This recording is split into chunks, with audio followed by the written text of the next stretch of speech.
تمام شواہد اور ثبوت کو فراہم کرنے کے بعد، گواہوں کے بیانات قلم بند کرنے کے بعد کورٹ اس نتیجے پر پہنچی ہے کہ مقدمہ نمبر اتنا میں فلاں مسلمان ہار گیا مگر اسلام جیت گیا، مسلمان ہار گیا مگر اسلام جیت گیا۔ یہ معمولی بات نہیں ہے، یہ انگریز جج نے لکھا کہ مسلمان ہار گیا مگر اسلام جیت گیا۔ کیوں؟ یہ اسلام کی کرشمہ سازی ہے کہ مفتی الہی بخش حق بولا، سچ بولا، مسلمان کے خلاف گواہی جاتی رہے، لیکن بولوں گا میں سچ بولوں گا۔ عدالت میں مفتی الہی بخش نے اسلام کا نام روشن کر دیا۔ یہ سچی گواہی کا اثر ہوا کہ وہ غیر مسلم جو کہہ رہا تھا کہ اگر میں جیت جاؤں گا تو مندر بناؤں گا، وہ لوگ فوراً مفتی الہی بخش کے قدموں پہ گر جاتے ہیں، کہتے ہیں جس دھرم نے، جس دین نے ان کو سچی گواہی دینے پر مجبور کیا، اس دین سے سچا کوئی دین نہیں ہو سکتا۔ پڑھائیے کلمہ، پڑھائیے کلمہ، اشہد ان لا الہ الا اللہ و اشہد ان محمد رسول اللہ۔ وہ مندر بنانے کی بات کرنے والا غیر مسلم بھری عدالت میں کلمہ پڑھ کے مسلمان ہو گیا۔ اب مسلمان ہوتے ہی وہ کہتا ہے میں نے پہلے میں نے وعدہ کیا تھا کہ کیس جیت جاؤں گا تو مندر بناؤں گا، اب میں وعدہ کرتا ہوں، اب چونکہ میں مسلمان ہو چکا ہوں تو اب اسی زمین پر عالی شان مسجد بناؤں گا۔ اسی نو مسلم کی بنائی ہوئی مسجد ابھی بھی کاندھلا میں موجود ہے، جا کے دیکھ لیجیے، پوچھ لیجیے وہ مسجد آج تک ہے۔ کس نے بنایا؟ ایک نیا مسلمان ہوا اور مسجد بنایا۔ میرے بھائیوں، مسلمان وہ ہیں جو سچ بولتے ہیں، حق بولتے ہیں، چاہے ہمارے خلاف بات چلی جائے۔ میرے بھائیوں، میں نے کہا کہ یہ مسجد جنتی بلڈنگ ہے، جنتی مکان ہے۔ اگر چاہتے ہیں کہ ہمارا پیسہ جنت میں چلا جائے تو تعاون کرتے رہیے، یہ تعاون کا سلسلہ بند نہیں ہونا چاہیے۔ ایک قسط میں نہیں، 2 قسط میں، 3 قسط میں۔ ایک اور آئیڈیا میں آپ کو بتلاتا ہوں۔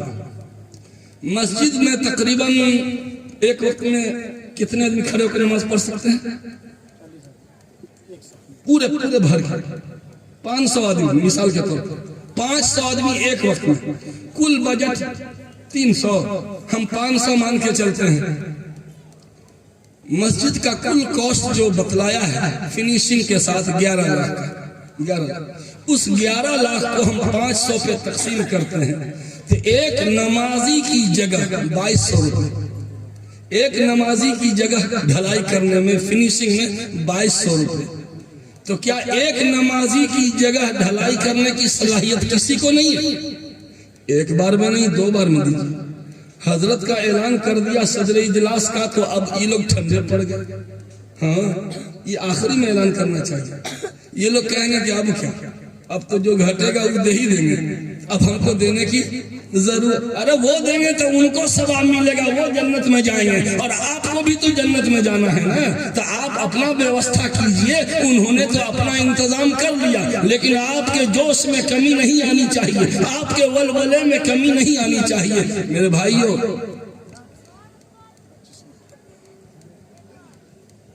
کیا منٹ اور 25 ہو گیا، 15 ہو گیا، 5 منٹ اور لے لیجیے، 5 منٹ اور۔ ابھی تو انجن گرم بھی نہیں ہوا، مس کال آ گیا ختم کرنے کا، کہے کہ اتنا دور سے بلایا تھا۔ سنیے، مسجد کس کام کے لیے بنا رہے ہیں؟ نماز پڑھنے کے لیے۔ آئیے، جو ہر گھر کی ضرورت ہے وہ میں بتلاتا ہوں۔ وہ کیا ہے؟ رزق کی تنگی، رزق کی تنگی کے میں سب مبتلا۔ ٹیچر ہے، 70,000 سیلری اٹھا رہا ہے، پھر بھی پیٹ نہیں بھر رہا۔ بیوی بھی ٹیچر، اپنے ٹیچر، بیٹا دبئی میں ہے، 4 راستے سے پیسہ آ رہا ہے، ہائے ہائے، یہ جہنم ہے کہ بھرنے کا نام نہیں لے رہا۔ رزق کی تنگی سب، جو جتنے میں اتنے میں پریشان ہے کہ نہیں؟ جانتے ہیں کیوں؟ رزق کا دروازہ لاک ہے، بلاک ہے، سیل ہے، چابی ہمارے پاس ہے۔ وہ رزق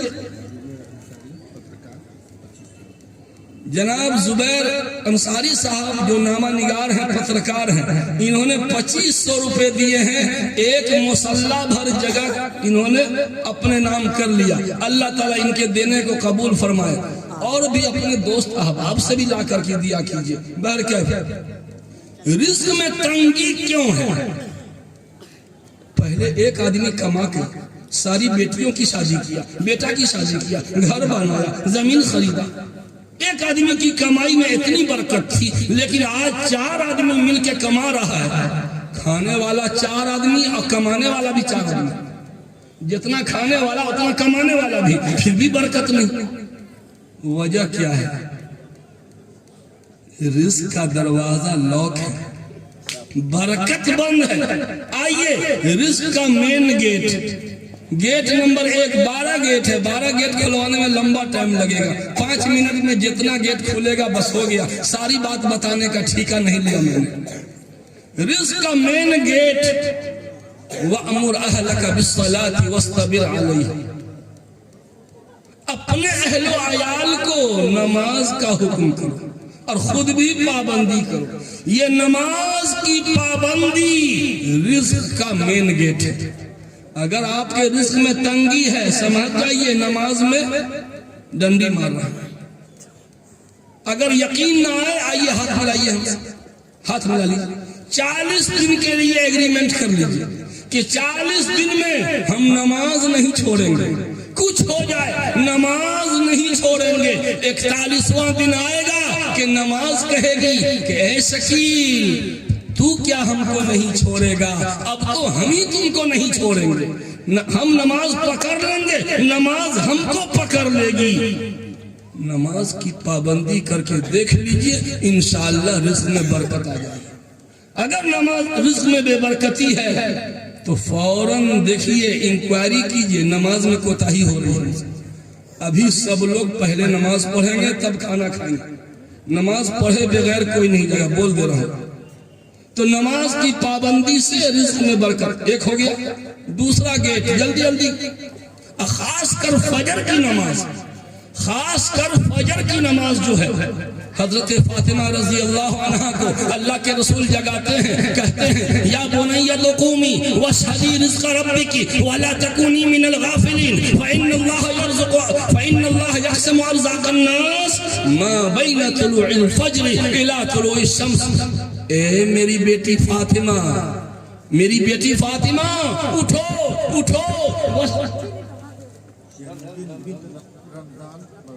جی زین الدین انصاری صاحب 1500 روپے 1500 ماشاء اللہ قبول فرمائے۔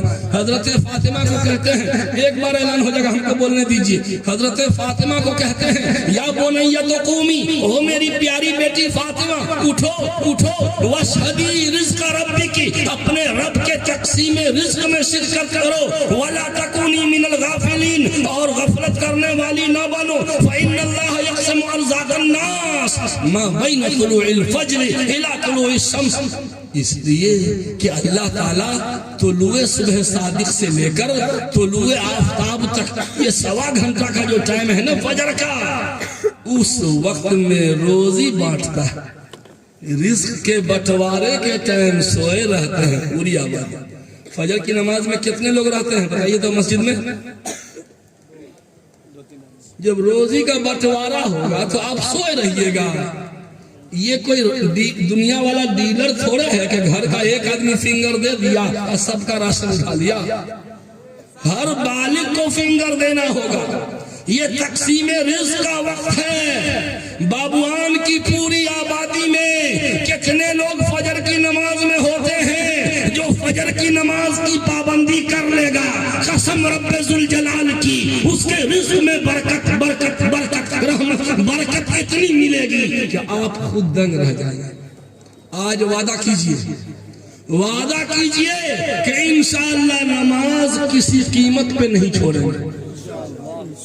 اے بھائی، بہتوں آدمی انشاءاللہ کہہ کے گیم کھیلے ہوئے ہیں میرے ساتھ۔ اب اتنا مت گیم کھیلیے، سب کہتا ہے انشاءاللہ، لیکن کرتا وہی ہے جو پہلے سے سوچے۔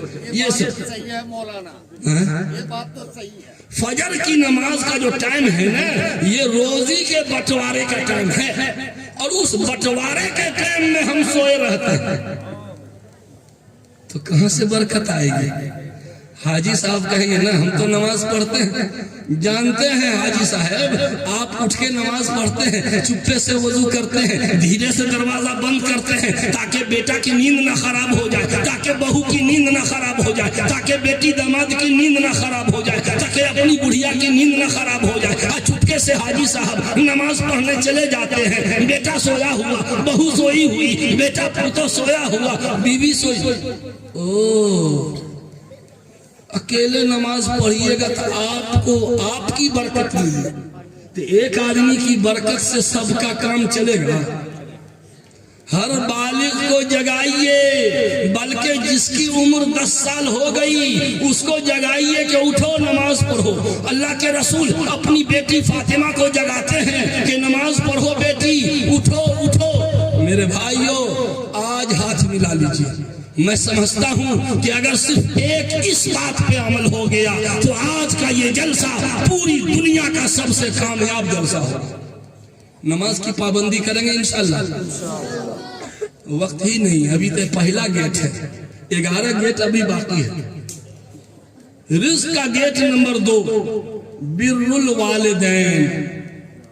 رزق چاہیے، ماں باپ کی خدمت، ماں باپ کے ساتھ حسن سلوک، یہ رزق کا گیٹ نمبر 2 ہے۔ یہ سب حدیث سے ثابت ہے۔ میں قرآن اور حدیثیں پیش کر کر کے میں سمجھاتا، لیکن وقت نہیں ہے۔ اگر رزق میں برکت چاہیے، نوجوانوں اپنے ماں باپ کی خدمت کرو۔ ماں باپ کو اگر محبت کی نظر سے ایک جھلک دیکھ لیا، پیارے آقا فرماتے ہیں کہ اللہ اس کو حج مقبول کا ثواب عطا کرتا ہے۔ صحابی نے پوچھا یا رسول اللہ اگر ایک دن میں 100 مرتبہ دیکھے تو؟ کہا جی ہاں، اگر ایک دن میں 100 بار دیکھے گا تو میرا رب اس کو 100 مقبول حج کا ثواب عطا کرے۔ جب محبت سے دیکھنے کا یہ انعام ہے تو خدمت کا کیا انعام ہوگا؟ ابھی پچھلے سال میں گیا تھا باڑ میں، ایک عالم دین جو ہم کو بلائے تھے جلسے میں، کہا حضرت میں ابھی آ رہا ہوں۔ کہاں جا رہا ہے؟ اپنی امی کو کھانا کھلا کے آ رہا ہوں۔ کیا بول رہے ہیں؟ اپنی امی کو کھانا کھلا کے آ رہا ہوں۔ میں نے پکڑ لیا گٹا، آپ امی کو کھانا کھلائیے گا؟ داڑھی سفید ہو رہی تھی کچھ کہا جی حضرت 3 سال سے میری امی بیڈ پہ پڑی ہے، میں جاتا ہوں، میں پکڑ کے اٹھاؤں گا، پیچھے ٹیک لگاؤں گا اور لقمہ توڑ کے نرم کر کے ماں کے منہ میں ڈالتا جاتا ہوں، اس کے بعد پھر دوا کھلاتا ہوں، وہ میرے ہی ہاتھ سے کھاتی ہے، میرے علاوہ کسی کے ہاتھ سے نہیں، وہ انتظار میں ہوگی، میں جا رہا ہوں امی کو کھانا کھلا کے آتا ہوں۔ میں نے کہا ہاتھ لائیے، جو ہاتھ اپنے ماں کو کھانا کھلائے، میں اس ہاتھ کو بوسہ لینا چاہتا ہوں، میں اس ہاتھ کو بوسہ لوں گا جو ہاتھ ماں باپ کی خدمت کرے۔ آپ لوگ بھی ماں باپ کی خدمت کیجیے گا، لیکن ہمارے بوڑھے چچا مسکرا رہے ہیں کہ ہمارے ماں باپ تو دنیا سے چلے گئے، تو اب ان کا کیسے پاؤں ملیں گے، کیسے ان کو کھانا کھلاویں گے؟ ابھی بھی جگاڑ ہے جگاڑ۔ اگر ماں باپ دنیا سے چلے گئے، خدمت کا موقع ابھی بھی باقی ہے۔ کیا مسجد میں پیسہ دے دیجئے، یہی ان کی خدمت ہے کیا؟ مسجد میں رقم دے دیجئے، یہی والدین کی خدمت ہو جائے گی۔ میرے دوستو، ظاہر حسین صاحب پورب ٹولہ نے 10,000 روپے دیے ہیں۔ وقت نہیں ہے میرے بھائیوں، بس کیجئے، ایک نماز کی پابندی کریں گے سب لوگ نا؟ یہ ایسے نہیں کام چلے گا پھوسی آواز میں۔ ہاتھ اٹھائیے، اٹھا دیجئے، یا اللہ ان اٹھے ہوئے ہاتھوں کی لاج رکھ لے۔ کدھر ہاتھ اٹھائے ہیں؟ کدھر؟ اللہ کی طرف نا۔ اگر ہم ہاتھ اٹھانے میں سچے ہیں تو میرا رب سب سے سچا ہے۔ انشاءاللہ کاتب تقدیر نوٹ کر رہا ہوگا کہ مسجد کی تعمیر کی بات چل رہی تھی، حقیقی تعمیر کے لیے لوگوں نے ہاتھ اٹھایا تھا۔ نماز کی پابندی، نمبر 2 والدین کی خدمت، یہ 2 دروازہ ہے رزق کا، آپ آزما کے دیکھ لیجئے، افسوس کے وقت نہیں ہے، ورنہ میں ایک ایک کر کے رزق کے دروازے کھلواتا جاتا اور آپ کے روح میں تازگی ملتی، رزق میں برکت ہوتی۔ اللہ تعالی ہم سب کو امن و عافیت عطا فرمائے۔ ہمارے کچھ نوجوان پریشان ہیں جاب کے لیے کہ روزگار نہیں مل رہا، حضرت کل سے کمپٹیشن ہے، دعا کر دیجئے۔ بعض نوجوان قلم پھکواتا ہے کہ قلم پھک دیجئے کل سے ایگزام ہے، بیٹا قلم پھک دیں گے تو تم آل انڈیا اسٹوڈ کر جاؤ گے، تمہارے دماغ میں تو ہیروئن کا فوٹو سیو ہے، تمہارے دماغ میں تو تمہارے گرل فرینڈ کا فوٹو سیو ہے، تم تو کسی اور چکر میں رہتے ہو، تم کیا کمپٹیشن کی تیاری کرو گے؟ پہلے دماغ کی میموری کو صاف کرو، دماغ میں جو وائرس آ گیا ہے، کچرا بھر گیا ہے، پہلے اس کو صاف کرو، اب پھر جا کے دماغ کی میموری تیز ہوگی۔ میرے نوجوان دوستو، ہمارے نوجوان جاب کی تلاش میں پریشان ہیں۔ ایک کام کیجیے، سورہ واقعہ کی تلاوت روزانہ کیجیے۔ سورہ واقعہ، سورہ رحمان کے بعد 3 صفحے کی سورہ ہے۔ سورہ واقعہ میں مدرسہ والوں کو بھی کہتا ہوں، روزانہ مغرب بعد یا عشاء بعد تمام طلبہ اساتذہ سورہ واقعہ کی تلاوت کریں، انشاءاللہ رزق کی تنگی اٹھا لی جائے گی۔ حدیث صحیح سے یہ ثابت ہے، ہمارے یہاں بھی الحمدللہ اس کا اہتمام ہوتا ہے۔ میں نے مدارس والے کو کہا الحمدللہ اس پہ عمل کیجئے، رزق کی تنگی اٹھ جائے گی۔ بہرکیف نمبر 1 نماز کی پابندی، نمبر 2 ماں باپ کی خدمت، نمبر 3 سورہ واقعہ کی تلاوت۔ یہ رزق کا 3 گیٹ کھلوایا، بس کیجئے، پھر کبھی موقع ملے گا انشاءاللہ 12 گیٹ کھلواؤں گا۔ اللہ تعالی ہم سب کو امن و عافیت عطا فرمائے۔ حضرت صدر جلسہ سے معذرت کے ساتھ میں اپنی بات ختم کرتا ہوں۔ اللہ تعالی ہم سب کو امن و عافیت عطا فرمائے۔ میں مسجد کی مکمل ڈھلائی کے لیے ایک وقت ٹارگٹ کیجئے، کتنے دن میں کیجئے گا؟ جتنے دن کی نیت کیجئے گا اللہ اتنے دن میں تعمیر کروا دے گا۔ بولیے کتنے دن میں؟ دیوار تو کھڑی ہے، 3 مہینہ کے اندر انشاءاللہ ہو جانا چاہیے، کریں گے نا؟ اس سے پہلے ہو جائے، فروری میں بھی ہو سکتا ہے انشاءاللہ۔ جب مسجد کی ڈھلائی ہو جائے تو ذرا مجھے کال کیجئے گا تاکہ میں ان تمام لوگوں کو دعائیں دے سکوں جنہوں نے مسجد میں تعاون کیا ہے۔ جناب صدر الحق صاحب انصاری، انہوں نے 2000 روپے دی، 20,000 روپے، 1 زیرو گھٹ گیا، 20,000 روپے۔ اللہ تعالیٰ ان کے جان مال میں برکت عطا فرمائے۔ یہ ایک صاحب ابھی 500 روپے دے کے گئے ہیں، دینا بند نہیں ہونا چاہیے۔ حضرت نے اپنے ظرف کے مطابق اعلان کیا اور آپ بھی اپنے ظرف کا مظاہرہ کیجئے، ہم دیتے رہیں گے۔ ہو سکتا ہے کہ ہمارا 1 روپیہ قبول ہو جائے۔ اللہ تعالیٰ ہم سب کو امن و عافیت عطا فرمائے۔